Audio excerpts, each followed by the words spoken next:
but you can also make it private. But what it really comes down to is one thing, and that's the question, what are you doing? That is what Twitter started out to be and what it's all about, and it's asking you the question, what are you doing? And I want to kind of make sure that you guys understand that, because even though we are using Twitter for business, I want you still to be real. I want you still to be personal. I want you to actually share your life. What are you doing? And that means you. It may be what you and your business are doing. It may be what are you and your kids doing today. But it is what are you doing? And what I have found is when you have that wonderful mix of personal and business and a little bit of sales too, when you use that combined all together, the Twittering for business really comes together very nicely. So let's talk about Twittering for business. You can really use Twitter to connect with your customers and build customer loyalty, increase brand awareness, build traffic, increase sales. So let's talk about JetBlue and the way that they connect with their customers. This is just a tweet that I found just tonight, as a matter of fact, where JetBlue responds to proactive dads and says, JetBlue is good for everyone. If our youngest customers are happy and entertained, then everyone can relax. This is really connecting with that customer. And as a matter of fact, even though that message wasn't sent to me, I can really identify with that message because I remember what it was like to travel with my children, and I know that JetBlue has these really great seats that has a wonderful screen within the seat. Now, even though I'm not actually traveling with young children anymore, I can keep that in mind as I travel today, because I know that if I'm going to be stuck on a plane with very young children, and we've all been there, I want that child to be entertained so that they're not screaming or yelling or going insane while we're on the plane. I'd like to use that time to relax. This is the time where emails aren't coming in and my phones aren't going crazy and my cell phone's not going off, and airline time is a time to relax. So like it says in that message, everyone can relax. That's connecting with this customer and connecting with me. And let's talk about building loyalty. Comcast Cares does an excellent job with this. This guy, right now this message is basically saying, can I DM you for availability to take care of a problem? And that is really helping out Comcast.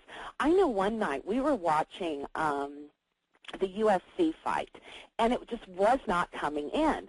And so I'm on Twitter screaming, Comcast, you suck. Why aren't you coming in? And within minutes, Comcast Cares Twitters me back and says, how can I help you?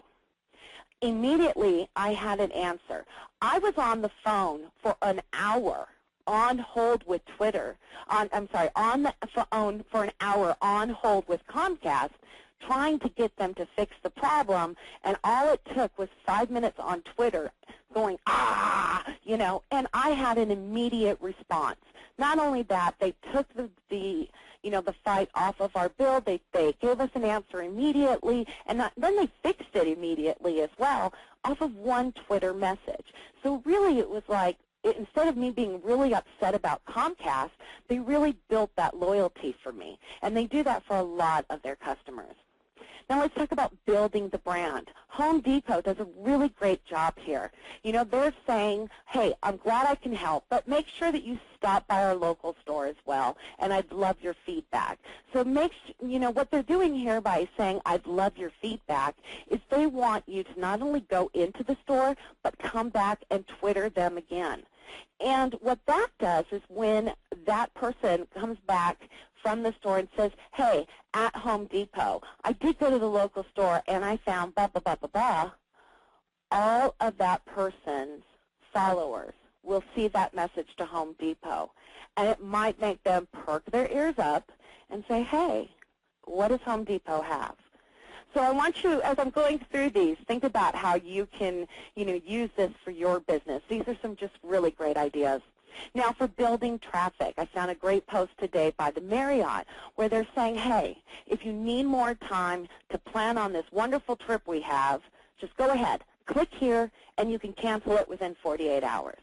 Now, think about this. They're building traffic to the Marriott website. They're saying you can cancel at any time. You get 3 free nights.